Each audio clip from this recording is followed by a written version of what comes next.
ಎಲ್ಲರಿಗೂ ನಮಸ್ಕಾರ. ಇವತ್ತಿನ ದಿನ ವಿಜಯಪುರ ಜಿಲ್ಲಾ ಪೊಲೀಸ್ ವತಿಯಿಂದ ಈ ಭೂ ಕಬಳಿಕೆ ಪ್ರಕರಣಗಳಿಗೆ ಸಂಬಂಧಪಟ್ಟಂತೆ, ಲ್ಯಾಂಡ್ ಗ್ರ್ಯಾಬಿಂಗ್ ಪ್ರಕರಣಗಳಿಗೆ ಸಂಬಂಧಪಟ್ಟಂತೆ ಇವತ್ತೊಂದು ಪ್ರೆಸ್ ಮೀಟ್ ಕರೆದಿದೆ.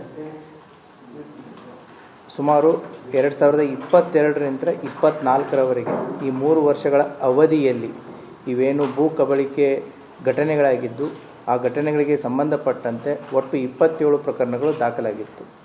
ಆ 27 ಪ್ರಕರಣಗಳು 2022 ಮತ್ತು 2024 ಮಧ್ಯೆ ಆದಂಥ ಈ ಎಲ್ಲ ಘಟನೆಗಳಿಗೆ ಸಂಬಂಧಪಟ್ಟಂತೆ 27 ಪ್ರಕರಣಗಳು ದಾಖಲಾದ ಮೇಲೆ ಬೇರೆ ಬೇರೆ ಪೊಲೀಸ್ ಠಾಣೆಗಳಲ್ಲಿ ದಾಖಲಾಗಿದ್ದರಿಂದ ಅವುಗಳ ಇನ್ವೆಸ್ಟಿಗೇಷನ್ನು, ಯಾಕಂತಂದರೆ ಮಾಡಸ್ ಆಪರೆಂಡಿ ಒಂದೇ ಇರೋದರಿಂದ ಇವುಗಳ ಇನ್ವೆಸ್ಟಿಗೇಷನ್ನು ಸುಲಭವಾಗಿ ಮತ್ತು ಒಂದೇ ರೀತಿಯಲ್ಲಿ ಮತ್ತು ದಾಖಲಾತಿಗಳ ಸಂಗ್ರಹ ಆಗಿರ್ಬೋದು, ಇನ್ನಿತರ ವಿಚಾರಗಳಿಗೋಸ್ಕರ ಒಂದು ಸ್ಪೆಷಲ್ ಇನ್ವೆಸ್ಟಿಗೇಷನ್ ಟೀಮನ್ನು ನಮ್ಮ ಅಡಿಷನಲ್ SP ರಾಮನಗೌಡ ಹಟ್ಟಿ ಅವರ ನೇತೃತ್ವದಲ್ಲಿ ಇನ್ಸ್ಪೆಕ್ಟರ್ ಪರಶುರಾಮ್ ಮನಗೂಳಿ ಮತ್ತು PSI ಆದಂತಹ IM ದುಂಡ್ಸಿ ಬಸವನ ಬಾಗೇವಾಡಿ ಮತ್ತು PSI ಅಪರಾಧ ತಾಳಿಕೋಟೆ RS ಬಂಗಿ ಮತ್ತು ಅವರ ಜೊತೆಗೆ ನಮ್ಮ ಇನ್ವೆಸ್ಟಿಗೇಷನ್ ಸಿಬ್ಬಂದಿಗಳಾದಂತಹ IM ಪೆಂಡಾರಿ ಮತ್ತು YB ಕವಾಡೆ ಮತ್ತು SP ಹುಣಸಿಕಟ್ಟಿ ಈಗ ಒಂದು ವಿಶೇಷ ತನಿಖಾ ತಂಡವನ್ನು ರಚನೆ ಮಾಡಿಕೊಂಡು ಕಳೆದ 1 ವರ್ಷದಿಂದ ಈ ಎಲ್ಲ 27 ಪ್ರಕರಣಗಳನ್ನು ತನಿಖೆ ಮಾಡಿ ಈಗ ಒಂದು ಲಾಜಿಕಲ್ ಎಂಡಿಗೆ ತರಲಾಗಿದೆ.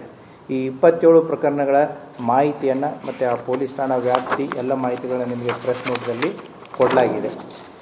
ಈ 27 ಪ್ರಕರಣಗಳಲ್ಲಿ ಒಟ್ಟು 25 ಪ್ರಕರಣಗಳಲ್ಲಿ ಭೂ ಮಾಲೀಕರು 158 ಎಕರೆ 13 ಗುಂಟೆ ಜಮೀನು ಮತ್ತು 9 NA ಪ್ಲಾಟ್ಗಳನ್ನು ಈ ಇನ್ನೋಸೆಂಟ್ ಜನರ ಈ ಲ್ಯಾಂಡನ್ನು ಗ್ರ್ಯಾಬ್ ಮಾಡಿರ್ತಾರೆ. ಈ ಎಲ್ಲ ಪ್ರಕರಣಗಳಲ್ಲಿ ಈ ಭೂ ಮಾಲೀಕರ ಕೊಟ್ಟಿ ಆಧಾರ್ ಕಾರ್ಡ್ಗಳನ್ನು ಮತ್ತು ಕೊಟ್ಟಿ ಪತ್ರಗಳನ್ನು ತಯಾರು ಮಾಡಿ ತಮ್ಮ ಹೆಸರುಗಳಲ್ಲಿ ಖರೀದಿ ಮಾಡಿಕೊಂಡಂಥ ಈ ಪ್ರಕರಣಗಳು. ಒಟ್ಟು ಇದರಲ್ಲಿ 27 ಪ್ರಕರಣಗಳಲ್ಲಿ 25 ಪ್ರಕರಣಗಳು ಚಾರ್ಜ್ ಶೀಟ್ ಆಗಿದೆ, 2 ಪ್ರಕರಣಗಳು B ರಿಪೋರ್ಟ್ ಆಗಿದೆ. ಈ 25 ಪ್ರಕರಣಗಳಲ್ಲಿ ಒಟ್ಟು 200 ಜನ ಆರೋಪಿತರನ್ನಾಗಿ ದೋಷಾರೋಪಣಾ ಪಟ್ಟಿಯನ್ನು ಈಗಾಗಲೇ ಮಾನ್ಯ ನ್ಯಾಯಾಲಯಕ್ಕೆ ಸಲ್ಲಿಸಲಾಗಿದೆ. ಅವರು ಯಾವ ರೀತಿ ವಂಚನೆ ಮಾಡ್ತಿದ್ರು ಅನ್ನೋದು ನಾವು ಸಾರ್ವಜನಿಕರಿಗೆ ತಿಳಿಸೋದು ಅತಿ ಅವಶ್ಯಕವಾಗಿದೆ. ಹಾಗಾಗಿಯೇ ಇವತ್ತಿನ ಪ್ರೆಸ್ ಮೀಟು ಯಾವ ರೀತಿ ಈ ಗ್ಯಾಂಗನ್ನು ಕಟ್ಟಿಕೊಂಡು ಅದರಲ್ಲಿ ಸುಮಾರು 9 ಜನ they are the repeated offenders ಅಂತಂತಂದರೆ ದೇ ಆರ್ ಆರ್ಗನೈಸ್ ಆಗಿ ಈ ರೀತಿಯಾಗಿ ಕೆಲಸವನ್ನು ನಿರ್ವಹಿಸ್ತಾ ಇದ್ರು. ಇನ್ನು ಉಳಿದಂಥ ಜನ ಇವರಿಗೆ one or the other way ಸಾಕ್ಷ್ಯಾಧಾರಗಳಾಗಿ ಆಗಲಿ ಅಥವಾ ಒರಿಜಿನಲ್ ಮಾಲೀಕರ ಇಂಪರ್ಸನೇಷನ್ ಅವರ ಮರೆಮಾಚಿ ಇವರೇ ಒರಿಜಿನಲ್ ಓನರ್ಸ್ ಅನ್ನೋ ರೀತಿ ಮತ್ತು ಎಲ್ಲ ದಾಖಲಾತಿಗಳಿಗೆ ಸಿಗ್ನೇಚರು ಮತ್ತು ಸಬ್ ರಿಜಿಸ್ಟರ್ ಆಫೀಸ್ ವಿಸಿಟ್ಟು ಮತ್ತು ಎಲ್ಲೆಲ್ಲಿ ಎವಿಡೆನ್ಸಸ್ಗಳು ಬೇಕಾಗುತ್ತೆ ಆ ರೀತಿಯಾಗಿ ಸಪೋರ್ಟ್ ಮಾಡಿದಂಥ ಉಳಿದಂಥ ಜನರು ಇದಕ್ಕೆ ಸಪೋರ್ಟ್ ಮಾಡಿರ್ತಾರೆ. ಹಾಗಾಗಿ ಒಟ್ಟು 200 ಜನರುಗಳ ಮೇಲೆ ಕೂಡ ಚಾರ್ಜ್ ಶೀಟ್ ಮಾಡಲಾಗಿದೆ. ಯಾವ ರೀತಿ ಇವ್ರು ಮಾಡ್ತಿದ್ರು ಅಂತಂದರೆ ಇವರೆಲ್ಲ ಕಮಿಷನ್ ಏಜೆಂಟ್ಸ್ಗಳು, ಚಿಕ್ಕ ಪುಟ್ಟ ಪ್ಲಾಟ್ಗಳನ್ನು ಮಾರೋದು ಅಥವಾ ರಿಯಲ್ ಎಸ್ಟೇಟ್ ಮಾಡೋದು, ಇವರೇನು ಏಜೆಂಟ್ಸ್ಗಳಿರ್ತಾರೆ ಇವ್ರಿಗೆ ಮತ್ತು ಸಬ್ ರಿಜಿಸ್ಟರ್ ಆಫೀಸಲ್ಲಿ ಕೆಲಸ ಮಾಡುವಂಥ ಬಾಂಡ್ ರೈಟರ್ಸ್ ಇವರಿಗೆ ಒಂದು ಸಂಬಂಧ ಇರುತ್ತೆ, ನಕ್ಸಸ್ ಇರುತ್ತೆ. ಇವ್ರಿಗೆ ಮತ್ತು ಬಾಂಡ್ ರೈಟರ್ಸಿಗೆ ಅವ್ರಿಗೆ ವಿಚಾರಗಳು ಈಸಿಯಾಗಿ ಗೊತ್ತಾಗುತ್ತೆ. ಎಲ್ಲಿ ಜಮೀನನ್ನು ಮಾರ್ತಾ ಇದ್ದಾರೆ ಅಥವಾ ಜಮೀನು ಒಂಟಿ ಹೆಸರಲ್ಲಿ ಯಾರಾದರೂ ಹೆಸರಲ್ಲಿದೆಯಾ, ವಯಸ್ಸಾದವ್ರ ಹೆಸರಲ್ಲಿದೆಯಾ, ಅಥವಾ ಆ ಜಮೀನುಗಳ ಓನರ್ಸು ನಮ್ಮ ಜಿಲ್ಲೆಯನ್ನು ಬಿಟ್ಟು ಬೇರೆ ಎಲ್ಲಾದರೂ ಅವ್ರು ಸೆಟ್ಲ್ ಆಗಿದ್ದಾರಾ, ಬೆಂಗಳೂರು ಸೆಟ್ಲ್ ಆಗಿದ್ದಾರಾ ಅಥವಾ ಬೇರೆ ರಾಜ್ಯಗಳಲ್ಲಿ ಸೆಟ್ಲ್ ಆಗಿದ್ದಾರಾ, ಮುಂಬೈ ಸೆಟ್ಲ್ ಆಗಿದ್ದಾರಾ, ಪುನಃ ಸೆಟ್ಲ್ ಆಗಿದ್ದಾರೆ. ಯಾಕಂತಂದರೆ ಒಂದು ಕಡೆ ಏಜೆಂಟು, ಒಂದು ಕಡೆ ಬಾಂಡ್ ರೈಟರು, ಇವರಿಗೆ ಸಂಪೂರ್ಣವಾದಂಥ ಮಾಹಿತಿ ಈಸಿಲಿ ಇವರಿಗೆ ದೊರಕ್ತಾ ಇರುತ್ತೆ. ಆ ಹಿನ್ನೆಲೆಯಲ್ಲಿ ಈ ಕಮಿಷನ್ ಪಡೆಯುವಂಥ ಏಜೆಂಟ್ರಾಗಿರ್ಬೋದು ಮತ್ತು ಬಾಂಡ್ ರೈಟರ್ಸ್ ಆಗಿರ್ಬೋದು, ಸೊ ಯಾವ ಜಮೀನುಗಳನ್ನು ಮಾರಾಟ ಮಾಡಿದರೆ ಯಾವ್ಯಾವ ದಾಖಲೆಗಳನ್ನು ನಾವು ಸಂಗ್ರಹಿಸಬಹುದು, ಯಾವ ರೀತಿ ಸಂಗ್ರಹಿಸ್ಬೋದು, ಯಾವ ರೀತಿ ನಾವು ಡಾಕ್ಯುಮೆಂಟ್ ಕ್ರಿಯೇಟ್ ಮಾಡ್ಬೋದು ಅನ್ನೋದು ಅವ್ರದ್ದು ನೆಕ್ಸ್ಟ್ ಸ್ಟೆಪ್ ಆಗಿರುತ್ತೆ. ಸೊ ವಿಕ್ಟಿಮ್ಗಳನ್ನು ಯಾವ ರೀತಿ ಹುಡುಕ್ತಿದ್ರು, ಎಂಥ ಜಮೀನುಗಳನ್ನು ಹುಡುಕ್ತಿದ್ರು ಅಂತಂದರೆ ವಯಸ್ಸಾದವರು ಮತ್ತು ಜಮೀನು ಬಹಳಷ್ಟಿದ್ದು ಒಬ್ಬರೇ ಹೆಸರಲ್ಲಿದ್ದು ಮತ್ತು ಆ ಓನರ್ಸ್ಗಳು ಇಲ್ಲಿ ಲೋಕಲ್ ಇಲ್ಲದೇ ಇದ್ದಂಥವ್ರನ್ನ ಐಡೆಂಟಿಫೈ ಮಾಡಿ ಅಂಥ ಜಮೀನುಗಳ ಫೇಕ್ ಡಾಕ್ಯುಮೆಂಟ್ಸ್ಗಳನ್ನ ಕ್ರಿಯೇಟ್ ಮಾಡ್ಕೋತಿದ್ರು. ಯಾವ ರೀತಿ ಫೇಕ್ ಡಾಕ್ಯುಮೆಂಟ್ಸ್ಗಳನ್ನ ಕ್ರಿಯೇಟ್ ಮಾಡ್ಕೋತಿದ್ರು ಅಂದರೆ ಬಡವರು ಇರ್ತಾರೆ, ನಿರ್ಗತಿಕರು ಇರ್ತಾರೆ, ಅವರಿಗೆ ಏನು ಸ್ವಲ್ಪ ದುಡ್ಡು ಕೊಟ್ಟರೆ ಅವರು ಯಾವುದಕ್ಕೆ ಬರ್ತಾ ಇದ್ದೀವಿ, ಏನು ಮಾಡ್ತಾ ಇದ್ದೀವಿ ಅನ್ನುವಂಥ ಒಂದು ಆಲೋಚನೆಯೂ ಕೂಡ ಅವ್ರಿಗೆ ಇರಲ್ಲ.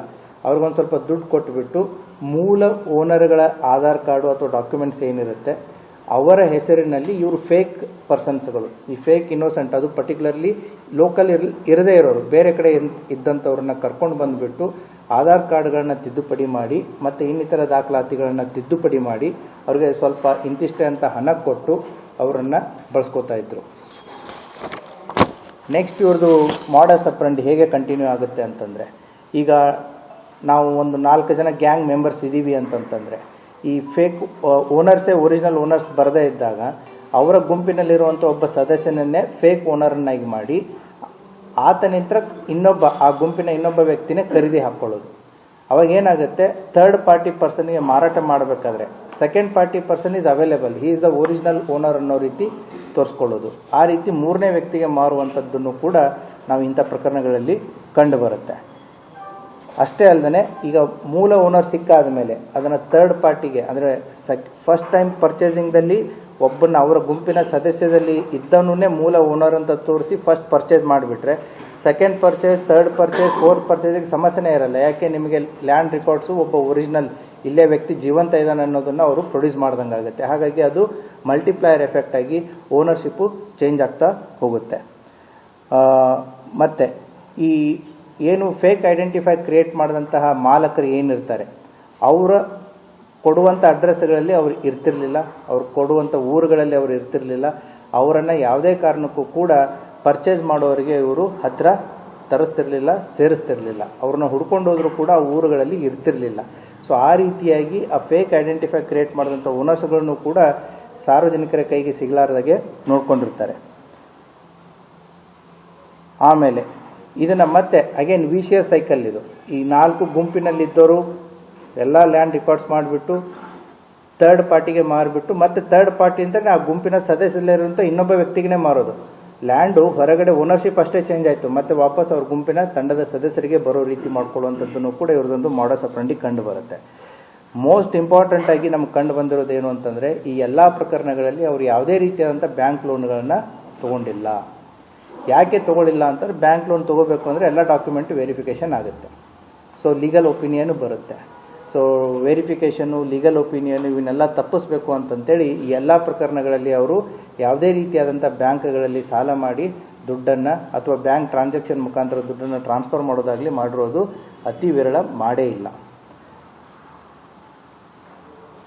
ಆಮೇಲೆ ಆ ಗುಂಪಿನಲ್ಲಿರುವಂಥ ವ್ಯಕ್ತಿಗಳನ್ನೇ ಆ ಜಮೀನು ಖರೀದಿ ಸಂದರ್ಭದಲ್ಲಿ ಸಾಕ್ಷ್ಯಾಧಾರಗಳಾಗಿ ಸೈನ್ ಹಾಕಿದ್ದನ್ನು ಕೂಡ ನಮಗೆ ಕಂಡು ಬಂದಿರುತ್ತೆ. ಸೊ ಈ ರೀತಿಯಾಗಿ ಈ ಲ್ಯಾಂಡ್ ಗ್ರ್ಯಾಬಿಂಗ್ ಪ್ರಕರಣಗಳಲ್ಲಿ ಸುಮಾರು 9 ಜನ, ಅವ್ರ ಡೀಟೇಲ್ಸನ್ನು ನಾವು ನಿಮಗೆ ಪ್ರೆಸ್ ನೋಟಲ್ಲಿ ಕೊಟ್ಟಿದ್ದೀವಿ. ಅವರು ರಿಪೀಟೆಡ್ ಆಗಿ 1ಕ್ಕಿಂತ ಹೆಚ್ಚು ಪ್ರಕರಣಗಳಲ್ಲಿ ಕಂಡು ಬಂದಿದ್ದಾರೆ. ಸೊ ಅವರ ಹೆಸರುಗಳು ಕೂಡ ನಿಮಗೆ ಪ್ರೆಸ್ ನೋಟಲ್ಲಿ ಕೊಟ್ಟಿದೆ. ಈ ರೀತಿಯಾಗಿ ಒಟ್ಟು 27 ಭೂ ಕಬಳಿಕೆ ಪ್ರಕರಣಗಳು ಏನು ಆಗಿತ್ತು. ಕಳೆದ 1 ವರ್ಷದಿಂದ ಅದಕ್ಕೆ ಒಂದು ವಿಶೇಷ ತನಿಖಾ ತಂಡವನ್ನು ರಚನೆ ಮಾಡಿ ಈ ಎಲ್ಲ ಪ್ರಕರಣಗಳನ್ನು ಈಗ ಏನು ಮಾನ್ಯ ನ್ಯಾಯಾಲಯಕ್ಕೆ ಈಗಾಗಲೇ ದೋಷಾರೋಪಣಾ ಪಟ್ಟಿಯನ್ನು ಸಲ್ಲಿಸಿ ಸುಮಾರು 158 ಎಕರೆ 13 ಗುಂಟೆ ಮತ್ತು 9 ಎಣ್ಣೆ ಪ್ಲಾಟ್ಗಳು as of now the original owners ಹೆಸರಲ್ಲೇ ಉಳಿಯೋ ರೀತಿಯಾಗಿ ಒಂದು ಕೆಲಸವನ್ನು ನಮ್ಮ ತನಿಖಾ ತಂಡ ಮಾಡಿದೆ. ಅವರ ವಿಶೇಷವಾಗಿ ಭಾಳಷ್ಟು ಯಾಕಂದರೆ ಈ ಡಾಕ್ಯುಮೆಂಟ್ ಕಲೆಕ್ಷನ್ನು ಮತ್ತು FS ಅಲ್ಲಿ ಕಳಿಸೋದಿರುತ್ತೆ, ಡಾಕ್ಯುಮೆಂಟ್ ಕಲೆಕ್ಷನ್ ಇರುತ್ತೆ, ಮತ್ತು ಡಾಕ್ಯುಮೆಂಟ್ಸ್ಗಳನ್ನ ಬೇಕು ಅಂದಾಗ ಅವನು ಅಷ್ಟು ಈಸಿಯಾಗಿ ಹೈಡ್ ಮಾಡೋದಿರುತ್ತೆ. ಈಗ ನಾನು ಅದನ್ನೇ ಹೇಳಿದೆ, ಆ ಓನರ್ಸ್ಗಳನ್ನ ಹುಡ್ಕಕ್ಕೆ ಹೋದರೆ ಆ ಓನರ್ಸ್ಗಳೇ ಆ ಊರಲ್ಲಿ ಇರಲಾರ್ದಾಗೆ ಮಾಡೋದು. ಸೊ ಈ ಎಲ್ಲ ಸಮಸ್ಯೆಗಳನ್ನು ನಮ್ಮ ತನಿಖಾ ತಂಡ ಅವುಗಳನ್ನು ಎದುರಿಸಿ ಆ ಎಲ್ಲ ಪ್ರಕರಣಗಳಲ್ಲಿಯೂ ಕೂಡ ನೊಂದ ಜನರಿಗೆ ನ್ಯಾಯ ಕೊಡಿಸುವಂಥ ಒಂದು ಪ್ರಯತ್ನವನ್ನು ಮಾಡಿದ್ದಾರೆ. ಸೊ ಆ ಹಿನ್ನೆಲೆಯಲ್ಲಿ ಈ ಪ್ರೆಸ್ ಮೀಟ್ನ ಉದ್ದೇಶ ಏನು ಅಂತಂತಂದರೆ ಈ ರೀತಿಯಾದಂತಹ ಯಾವುದಾದ್ರೂ ಪ್ರಕರಣಗಳು ಮಾಧ್ಯಮದವರಿಗೆ ಗಮನಕ್ಕಾದರೂ ಬರಲಿ ಅಥವಾ ಸಾರ್ವಜನಿಕರ ಗಮನಕ್ಕಾದರೂ ಬರಲಿ, ತಾವು ದಯವಿಟ್ಟು ತಮ್ಮ ಲೋಕಲ್ ಪೊಲೀಸ್ ಸ್ಟೇಷನ್ಗೆ ಅಪ್ರೋಚ್ ಆಗಿಬಿಟ್ಟು ತಮ್ಮ ಏನು ಒರಿಜಿನಲ್ ಓನರ್ಶಿಪ್ಪನ್ನು ಎಸ್ಟಾಬ್ಲಿಷ್ ಮಾಡಿ ಪ್ರಕರಣಗಳನ್ನ ದಾಖಲಿಸಿ ಇಂಥ ಗ್ಯಾಂಗ್ಗಳ ಬಗ್ಗೆ, ಭೂ ಕಬಳಿಕೆ ಮಾಡುವಂಥ ಗ್ಯಾಂಗ್ಗಳ ಬಗ್ಗೆ ತಮಗೂ ಕೂಡ ಎಚ್ಚರ ಇರಲಿ. ತಾವೆಲ್ಲೇ ಪರ್ಚೇಸ್ ಮಾಡಬೇಕಾದ್ರಾಗಿರ್ಬೋದು ಅಥವಾ ಏನೇ ಭೂ ಖರೀದಿ ಮಾಡ್ತಾ ಇರ್ಬೇಕಾಗಿರ್ಬೋದು, ಇಂಥ ಗ್ಯಾಂಗ್ಗಳ ಬಗ್ಗೆ ತಮ್ಮ ಗಮನಕ್ಕಿತ್ತು ಅಂತಂತಂದರೆ ತಾವು ಮೋಸ ಹೋಗುವಂಥ ಸಾಧ್ಯತೆಗಳು ಭಾಳ ಕಡಿಮೆ ಇರುತ್ತೆ.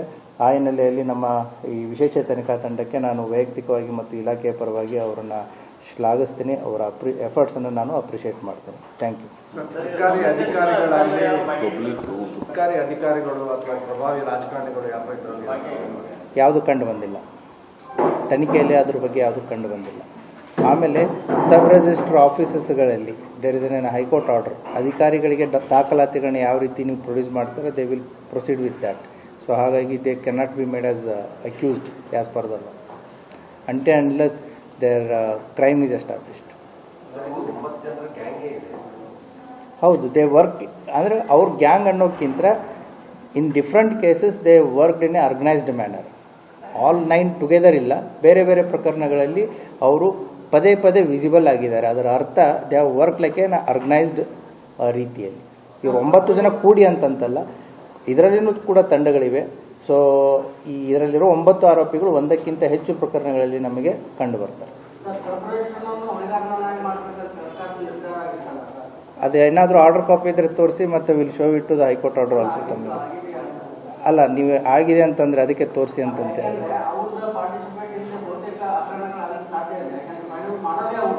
ಅದು ಜನರಲ್ ಸ್ಟೇಟ್ಮೆಂಟ್ ಆಗುತ್ತೆ. ಸೊ ಎನಿ ಪ್ರಕರಣಕ್ಕೆ ತಮ್ಮದು ಸ್ಪೆಸಿಫಿಕ್ ಆದಂತಹ ಇತ್ತು ಅಂತಂತಂದರೆ ಅದನ್ನು ಗಮನಕ್ಕೆ ತೊಗೊಂಬನ್ನಿ. If at all as per the evidences, as per the rules and procedures, as per the established court orders, ಅದನ್ನೇ ಹೇಳ್ತಾ ಇರೋದು ನಾನು ನಿಮಗೆ. ಇಟ್ ಡಿಪೆಂಡ್ಸ್ ಆನ್ ವೆದರ್ ಅವ್ರ ಎಕ್ಸೆಪ್ಟೆಡ್ ಡಾಕ್ಯುಮೆಂಟ್ಸ್ಗಳು, ಅವರ ಕೊಟ್ಟಿರುವಂಥ ದಾಖಲಾತಿಗಳು. ಇಲ್ಲ ಇಲ್ಲ, ನನ್ನ ಉತ್ತರ ಕಂಪ್ಲೀಟ್ ಮಾಡ್ತೀನಿ. ಸಿಗ್ನೇಚರ್ ಇರುತ್ತೆ ಅಂತಂತಂದರೆ ಅವರ ಇನ್ವಾಲ್ವ್ಮೆಂಟು ಎಷ್ಟರ ಮಟ್ಟಿಗೆ ಅದರಲ್ಲಿ ಇರುತ್ತೆ ಅನ್ನೋದು ಪ್ರಶ್ನೆ ಆಗುತ್ತೆ. ಹಾಗಾಗಿ ಸಬ್ ರಿಜಿಸ್ಟ್ರಸ್ಗಳಿಗೆ ಎಷ್ಟೋ ಜನ ಅಲ್ಲಿ ಸಬ್ ರಿಜಿಸ್ಟ್ರ್ ಆಫೀಸ್ಗಳಿಗೆ ಹೋಗ್ತಾರೆ, ಬಟ್ ಅವ್ರು ಕೊಡುವಂಥ ದಾಖಲಾತಿಗಳು ಸರಿ ಇದೆಯೋ ತಪ್ಪಿದೆಯೋ, ಅದು ಫೇಕೋ ಒರಿಜಿನಲ್ ಅನ್ನುವಂಥ ಏನು ತನಿಖೆ ಮಾಡೋದಾಗಲಿ, ಅಥವಾ ಈಗ ನಿಮಗೆ ನಂಬಿಸಿ ಇದು ನಾನೇ ಅಂತಂತೇಳಿ ಕೊಟ್ಟಾಗ ಅವರು ಬೇಸ್ಡ್ ಆನ್ ದ ದಾಖಲಾತಿ ಅವರು ಮುಂದುವರೆದಿರ್ತಾರೆ. ಹಾಗಾಗಿ it varies from case to case. ನಾನು ಜನರಲ್ ಆಗಿ ಅದನ್ನು ಸ್ಟೇಟ್ಮೆಂಟ್ ಮಾಡೋಕ್ಕಾಗಲ್ಲ. ನೀವು ಕೇಸ್ ಟು ಕೇಸ್ ಡಿಸ್ಕಷನ್ ಇತ್ತು ಅಂತಂತಂದರೆ ನೀವು ಅದ್ರ ಬಗ್ಗೆ ಪ್ರಶ್ನೆ ಮಾಡಿದಾಗ whether there involvement is there or not ಅನ್ನೋದು ನಾವು ಕರೆಕ್ಟಾಗಿ ಹೇಳ್ಬೋದು. ಬಟ್ ಈ 25 ಪ್ರಕರಣಗಳಲ್ಲಿ ಯಾವುದೇ ರೀತಿಯಾದಂಥ ಸರ್ಕಾರಿ ಅಧಿಕಾರಿಗಳು ಆರೋಪಿತರಾಗಿರುವುದಿಲ್ಲ.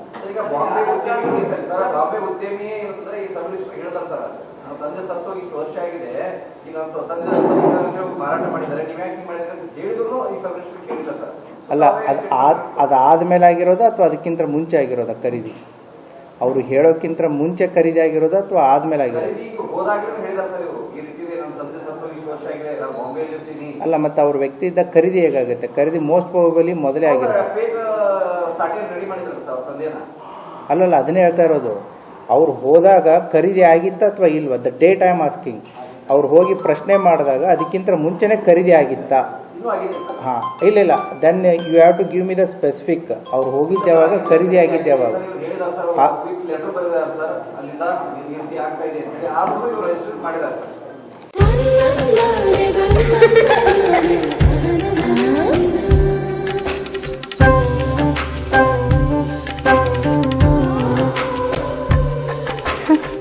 ನನ್ನ ಸುಂದರವಾದ ಪುಟ್ಟಿ.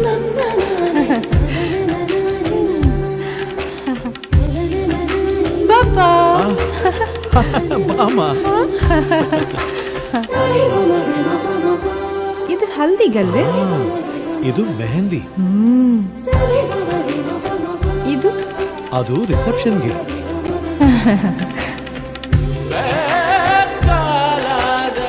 ಇದು ಯಾವುದಕ್ಕೆ?